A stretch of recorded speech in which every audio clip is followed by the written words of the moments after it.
So, okay, what else? The rough draft, do you look at that and leave feedback on it? No, I won't do that.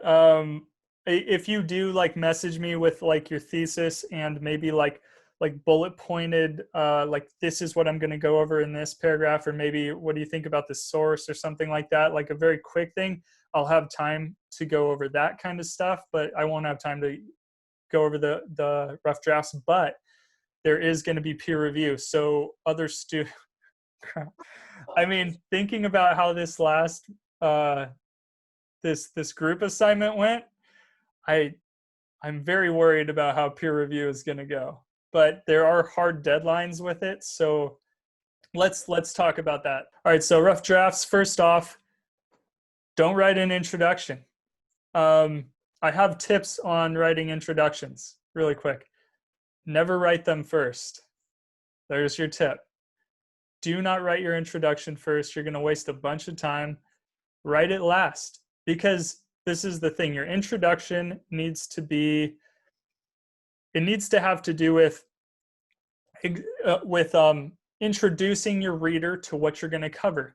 But if you haven't written the essay yet, you don't know exactly what you're going to cover, how you're going to cover it, but you do know after you've finished writing it. So wait till the end. Write a thesis statement and then write your body paragraphs and your essay how you would, and then come back and write your introduction. I know that sounds annoying, but think about how many hours you've spent just like trying to write an introduction for something that you don't even have written yet. Yeah. You don't even know where you're going to go. And so for me, I used to struggle with that, and I'd end up writing like a page long introduction that later on I'd go back and I'd have to cut a whole bunch of stuff out of it if I actually was doing it well. uh, Yeah. you're right. Cut all this stuff out that was just so dragged out, like unnecessary. I don't have to introduce any of this other stuff here. It's too vague or too lengthy, unnecessary stuff. If you write the whole thing first, then you'll know exactly what you need to use to introduce and key terms that you might need to define. So that's a tip. I have a bunch more tips, but so there's an introduction handout that's under the module. So I'll show you really quick. If you go all the way to the top, where it's well, 1, 2, 3, 4, 5, 6 down in the sixth module, writing tools, you'll see stuff like, again, the annotated bibliography sheet, which you already have, MLA Works Cited template, blah, blah, blah, all these things. You'll have introductions handouts. So you can look at that. And if you're thinking about different you're like, how do I want to write my introduction? There's all these different types of introductions that you can look at, and examples of those, and how they're effective and stuff like that. So there's that. And then there's also, if you go back, there's a playlist, essay structure and drafting video playlist. And if you click on that, it'll take you to this playlist where there's a full workshop video on essay introductions, using that handout and going through what's good about them or not. Yeah, it's 30 minutes long. So, I mean, you don't necessarily have to do that, but if you are wondering about introductions later, that's something that should come later after your rough draft. But just know those resources are there for you. So try to write no introduction for it. Sometimes people are like, I can't help it, I just have to write an introduction. They are going to be wasting their time, because all the stuff I just said, it ends up getting dragged out, and then it's like 3 a.m. and you still have barely written your introduction. It's better to not write it at all. So just have a thesis statement, underline it at the top, and have it in its own paragraph. So don't just start the paragraph with it, because you want to make sure your first body paragraph is a true first body paragraph with a topic, sentence, claim, and everything like that. So just have it on its own at the top in its own paragraph, underlined. And then that way, when you guys do peer review, everyone will be able to tell what each person's thesis statement is. So it becomes easier for everyone involved. So you have that, and then you have your rough draft itself, like the rest of it, which is going to be at least 3.3 pages which is just 2/3 of the full length.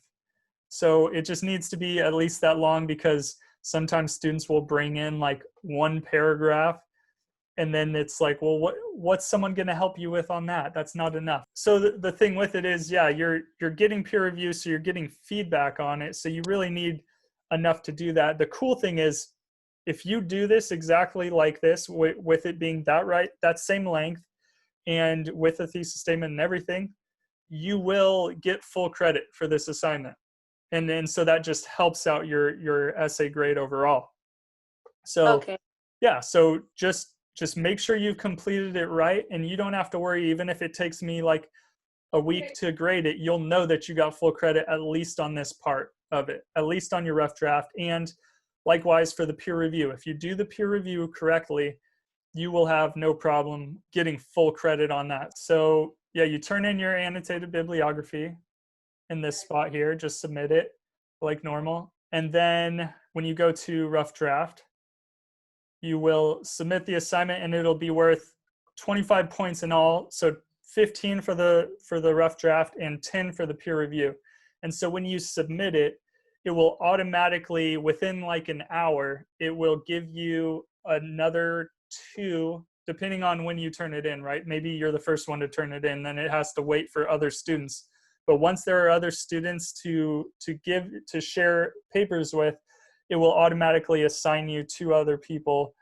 And so you'll go back in there, and then within the next 2 days, Thursday, you will have to do your the peer review with. So you'll notice there, I give peer review instructions. So here's the instructions under Thursday. You'll notice it's like that. So you can take a picture of that, or you can print it out if you need. Think about it like this. You're looking at someone's essay and you're like, I don't know what to write. I don't know how to help them with this. I'm just a student too. Here are directions on how to do that, right? Don't focus on grammar is the first point. If you see a grammar issue, just like circle it or underline, or just put a comment. Grammar, see, you're also you're not just working on paper anymore. So whatever Canvas lets you do, it'll probably just let you put comments. So on the side, you could say, I don't know what the grammar issue is here, but there's some grammar issue. The important thing is, you're not really just trying to focus on grammar here. You're really trying to focus on the larger things, like, is their thesis claim there? Is it enough? Is it too vague? Or does it cover too much? Whatever. So anything like that. What's the quality of the body paragraphs? So there's all this kind of stuff to look for. So this gives you information about that. Let's see a couple other instructions with that. Look at the peer review instructions, which I just showed you. Peer review the 2 rough drafts from the classmates that Canvas will automatically assign you. So you got to check back in to see, because it's not going to tell you necessarily. You have to go back into Canvas. Peer review the 2 rough drafts. Make sure you do it by Thursday by 11:59 p.m. It'll show that you've completed the task, even if you just submit one comment. But I'm going to see if there's just one comment. If all you do is comment like, yeah, good job, bro, then I'm going to be like, that's not what peer review looks like. So most students have gotten pretty detailed feedback from me on their essays. Did I give you detailed feedback? I think on one essay you did it just really well. So I didn't have much to say, but I did still give you like comments and. Yeah, but Okay. more for the second one. I still did pretty good, but it was just the how I could expand more. Okay, cool. So like you know what I'm doing on there, try to emulate that. So you have the instructions, follow those, and then just try to leave at least, I would say 5. So I want to see like at least 5 insightful comments, but maybe that's hard. What if that essay is perfect? Then Yeah. how do you do that? So just try to do your best to give at least 5 comments. Maybe then, like, it's a really good essay, but it does have grammar issues. Then you can talk a bit about those if you know anything about them. You could say, sounds awkward here, try restructuring this or whatever. Or maybe you do know the grammar rule, and then you could just tell them about it rather than fixing all their grammar. Or maybe you could say, okay, here are some other things that you could possibly add to develop the argument further, or anything like that. Anything that's insightful that might help them expand or fix any problematic issues there. So that's kind of what you're trying to do. You will get, If you do that correctly, you will get full credit no matter what. Like, it's about what you're trying to do. If I don't like the feedback, but I still saw that you tried, right, that you tried to give good feedback, that's what it's about here. It's about actually putting in the effort. So yes, there are several assignments in this class where you get credit for effort. That's that. And then I gave you the tip on introductions. Don't write it yet. Topic, sentence, claims. Imagine you're saying, this is what I'm going to prove or disprove in this paragraph. You know, sometimes that differs. Maybe it's you're trying to set up a foundation of, well, what does my reader need to understand about that industry or that field or whatever it is before I explain the problem in it or whatever. Like, so there's different ways that has to go about, but roughly, and I think, well, you did pretty good with your topic, sentence, claim, so that's probably just something to remind other people who are struggling with making sure that their first sentence in their body paragraph has a claim that is something that's smaller but still ties back to developing the thesis out. Yeah, I did struggle with that, but I think it'll be better now because I was basically like with the introduction and the thesis, I was trying to like match it. I struggled with that, like trying to reword it like for the topic sentence. Yeah, making it a smaller claim, but that a claim that goes back to it. Yeah, it is difficult, but you'll start getting a hang of it, and it'll get easier as you go. And it just depends sometimes on the argument. But I did want to make sure we covered works cited pages. So make it a separate page at the end of the essay. If you already took 1A, then this is kind of redundant, but still some people don't understand. So like, it should look like this, the works cited entry. It's not the same as the annotated bibliography. The annotated bibliography would be as if after this works cited entry, you then have the annotation bit where you're explaining about the source. So you could just simply, if you use all the same sources that are in your annotated bibliography, then you could just remove the annotations and put those works cited entries like this one in your works cited page. Just have them like that without the annotations. Maybe you did extra, right? Maybe you needed 5 or 7 sources, but you didn't need to annotate those too, right? So those ones, you don't have to annotate them. You just put them, make sure you have all the sources that you go over in your essay.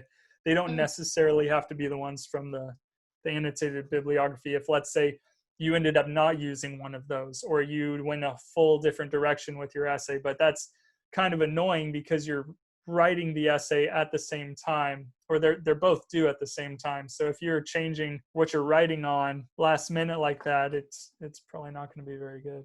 Yeah. Yeah, okay. Hanging indents. People really struggle with this for some reason. You see what a hanging indent is, right? Oh yeah, I always got that wrong. Okay. Yeah, I mean, and it's easy because it's kind of an annoying thing to do. So if you remove it, this is what it looks like. And if you try to tab in on that second line, it just tabs the whole thing over, right? So the trick to this is you just hit Control and then tab. Oh, okay. It's magic. Yeah, it's not magic. That's just the trick to it. So a lot of people don't know. You hit Control, you hold Control down, and then you hit Tab, and then it takes the whole rest of it and it drops it in. So there's the tip on that. If you need a MLA quick guide, this link is on the writing tools section, the MLA works cited template. And then if you go to OWL Purdue, that is a pretty good source for any questions that you have about making sure that your entries are correct. Because if you just use like an automatic entry generator, sometimes websites will give you the MLA entry and then maybe that's good enough, but you kind of want to check it.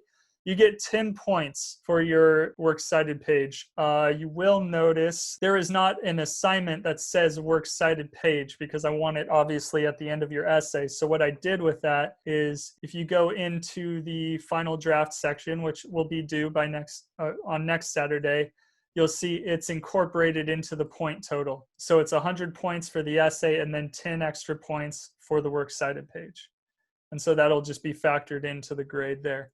I think that's it. Just make sure that you cover all that stuff. You get both the rough draft, the annotated bibliography done on Tuesday, and then on Thursday you have the peer review done, and then on Saturday turn in the final draft. And this is going to be a lot easier of an essay if you pick the right topic and follow through with all the extra stuff. Just pay attention to what I'm asking for. It's going to be a lot easier of an essay than the analysis ones. And the class assignments should get easier from now on because you'll be more familiar with it. And there's not going to be another group project thing.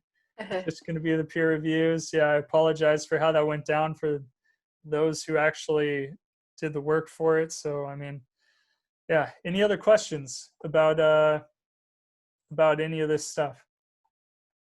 I'm good. Okay. I feel like we covered what I was confused about. Good. Well, yeah. Awesome. Well, then have a good rest of your weekend.